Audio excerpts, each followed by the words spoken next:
أشهد أن لا إله إلا الله وحده لا شريك له وأشهد أن محمدا عبده ورسوله خاتم النبيين ولا نبي بعده اللهم صل على محمد وعلى آله وأصحابه أجمعين فيا أيها الحاضرون أوصيكم بإياي بتقوى الله اتقوا الله حق تقاته ولا تموتن إلا وأنتم مسلمون قال الله تعالى في كتاب القرآن الكريم أعوذ بالله من الشيطان الرجيم بسم الله الرحمن الرحيم لقد كان لكم في رسول الله أسوة حسنة لمن كان يرجو الله واليوم الآخر وذكر الله كثيرا ثم قال رسول الله صلى الله عليه وسلم إنما بعثت لأتمم مكارم الأخلاق.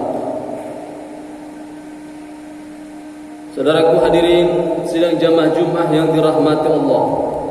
Pertama sekali sama-sama kita bersyukur kehadiran Allah Subhanahu wa taala atas berbagai limpahan rahmat dan karunia-Nya kepada kita sehingga pada hari ini kita dapat berkumpul untuk memenuhi kewajiban kita sebagai seorang muslim, yaitu melaksanakan sholat fardu Jumat secara berjamaah.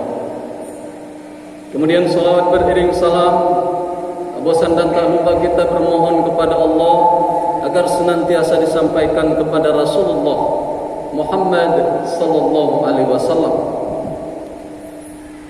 Beliau adalah merupakan sosok panutan kita, merupakan seorang tokoh, merupakan seorang nabi yang mampu mengeluarkan umat manusia dari alam jahiliyah menuju alam Islamiyah, dari alam yang gelap gulita menuju alam yang terang benderang yang diterangi dengan cahaya iman dan Islam seperti yang kita rasakan hingga saat ini. Saudaraku hadirin sidang jamaah Jumat yang dirahmati Allah, kembali Khatib mengingatkan pada kita semua untuk selalu meningkatkan kualitas keimanan dan ketakwaan kita terhadap Allah Subhanahu wa taala. Karena keimanan dan ketakwaan ini adalah merupakan sesuatu yang sangat penting. Dengan keimanan dan ketakwaan ini apapun aktivitas kita, insya Allah nantinya akan bernilai ibadah di sisi Allah Subhanahu wa taala. Saudaraku hadirin sidang jamaah Jumat yang dirahmati Allah. Adapun sebagai judul khutbah kita dalam kesempatan yang singkat ini, yaitu mengembalikan idola generasi Islam. Saudaraku hadirin, di awal khutbah tadi sudah saya sampaikan bahwasanya Nabi Muhammad sallallahu alaihi wasallam itu adalah merupakan seorang tokoh, merupakan panutan kita yang mampu mengeluarkan umat manusia dari alam jahiliyah menuju alam Islamiyah, dari alam yang gelap gulita menuju alam yang terang benderang. Akhrajan nas minaz zulumati ilan nur. Muqaddimah itu sering kita dengar di dalam berbagai kesempatan. Seorang pembicara, seorang ustaz sering menyampaikan itu. Yang menjadi pertanyaan kepada kita semua, sudah sejauh manakah kita meyakini itu, bahwa Nabi Muhammad sallallahu alaihi wasallam mampu mengeluarkan umat manusia dari alam jahiliyah, dari alam yang gelap gulita menuju alam yang terang benderang. Dan sudah sejauh manakah perilaku kita di dalam kehidupan kita itu terbentuk dengan adanya keyakinan itu, bahwasanya Nabi Muhammad SAW mampu mengeluarkan umat manusia dari alam yang gelap menuju alam yang terang benderang yang kita rasakan hingga saat ini. Khawatir kita Bapak dan Saudara, kalau kita tidak membaca sejarah, kalau kita tidak peduli dengan sejarah para tokoh, para pendahulu kita, para generasi terdahulu kita, maka dikhawatirkan kita akan kehilangan arah. Dikhawatirkan kita umat Islam dan generasi Islam ini merasa dirinya adalah merupakan umat yang terbelakang, umat yang selalu terlambat menikah, terlambat sukses, terlambat wisuda, terlambat menjadi pemimpin.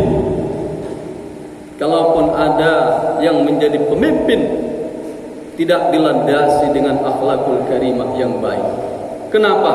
Karena tidak membaca bagaimana tokoh para pendahulu Islam itu, bagaimana mereka memimpin suatu negara, bagaimana mereka memimpin suatu kekhalifahan di dalam Islam.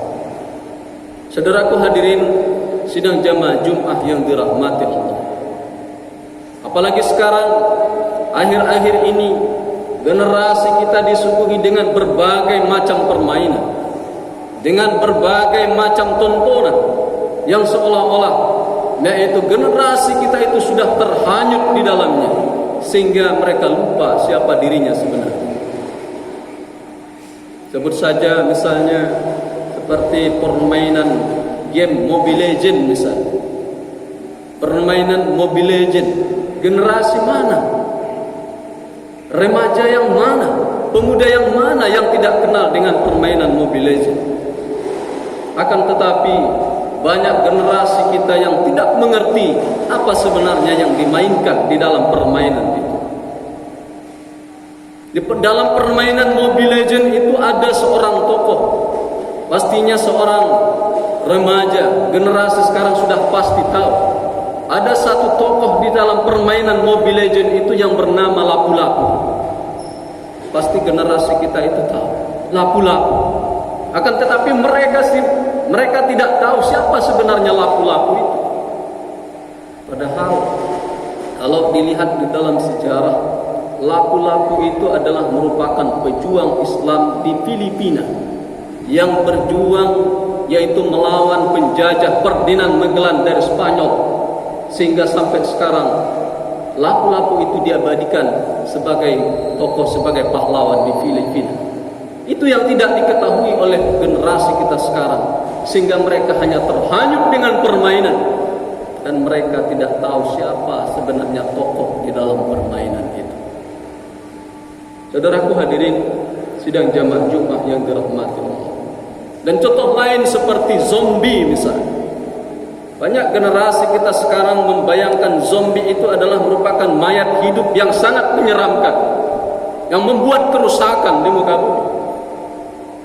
Generasi kita sekarang akhir-akhir ini tidak tahu bahwasanya zombie itu juga adalah merupakan pahlawan Islam di Spanyol. Zombie Palmares adalah merupakan pahlawan Islam. Akan tetapi sejarah itu dicoba dilakukan oleh orang-orang di luar Islam untuk mengaburkan generasi Islam itu, sehingga generasi Islam itu lupa siapa sebenarnya dirinya.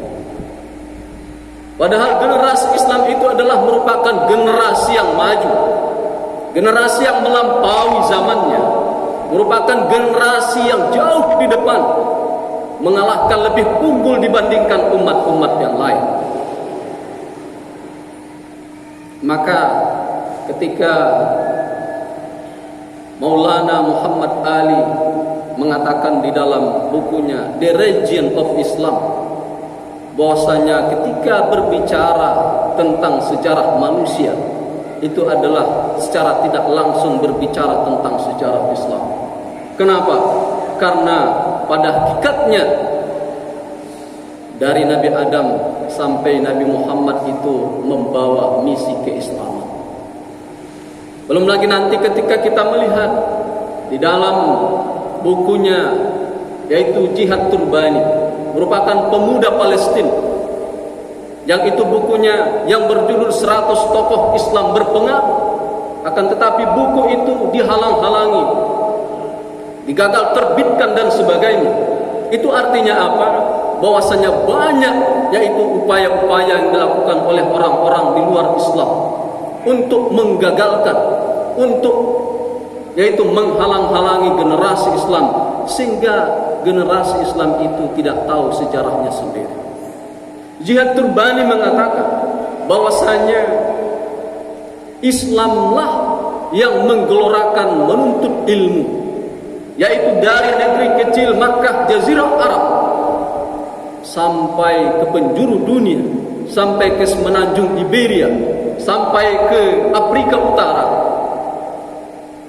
Maka tidak berlebihan ketika kita mengatakan sekarang yang menyebabkan renaissance, yang menyebabkan kemajuan di Eropa, itu adalah merupakan jasa umat Islam. Akan tetapi itu yang tidak disadari oleh generasi kita sekarang, sehingga mereka merasa minder dengan dirinya, mereka merasa dirinya serba terbelakang, mereka merasa dirinya yaitu tidak mampu untuk bersaing dengan umat-umat yang lain. Saudaraku hadirin sidang jamaah Jumat yang dirahmati Allah, maka di dalam Al-Quran yaitu disebutkan oleh Allah Subhanahu wa taala dalam Quran surat Al-Ahzab ayat 21. A'udzubillahi minasyaitonir rajim. Bismillahirrahmanirrahim. Laqad kana lakum fi Rasulillahi uswatun hasanah liman kana yarjullaha wal yawmal akhir wa zakarallaha katsiran. Dan demi sesungguhnya terdapat pada diri Rasulullah itu suri teladan yang baik-baik, yaitu bagi orang-orang yang ingin berjumpa dengan Allah dan yang meyakini adanya hari akhir. Maka sudah saatnya kepada generasi dan kita umat Islam sekarang harus merujuk lagi kepada sejarah, harus melihat kembali kepada sejarah perjuangan Nabi, perjuangan para sahabat, dan perjuangan para tokoh-tokoh Islam terdahulu, sehingga muncul girah, sehingga muncul semangat untuk yaitu menjalani kehidupan ini, yaitu mengemban misi keislaman.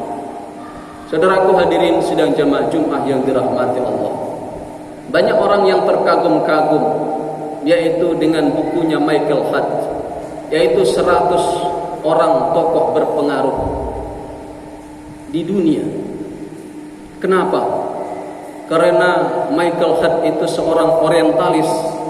Dia menempatkan Nabi Muhammad SAW di posisi pertama sebagai orang berpengaruh, sehingga banyak umat Islam itu yaitu yang terkagum-kagum dengan bukunya Michael Hart itu. Akan tetapi umat Islam itu tidak menyadari bahwasanya di dalam 100 tokoh berpengaruh di dunia ini yang dikarang oleh Michael Hart itu, 64-nya itu adalah orang-orang Eropa. Dan juga di dalam 100 orang tokoh berpengaruh di dunia itu ditempatkan para tindak kriminal, para penjajah seperti Hitler misalnya, seperti Genghis Khan misalnya. Itu adalah merupakan pelaku tindak kriminal. Itu adalah merupakan penjajah yang banyak membunuh nyawa-nyawa manusia. Untuk apa menjadi seorang berpengaruh? Akan tetapi yaitu membuat kerusakan dan membuat kemafsadatan di muka bumi.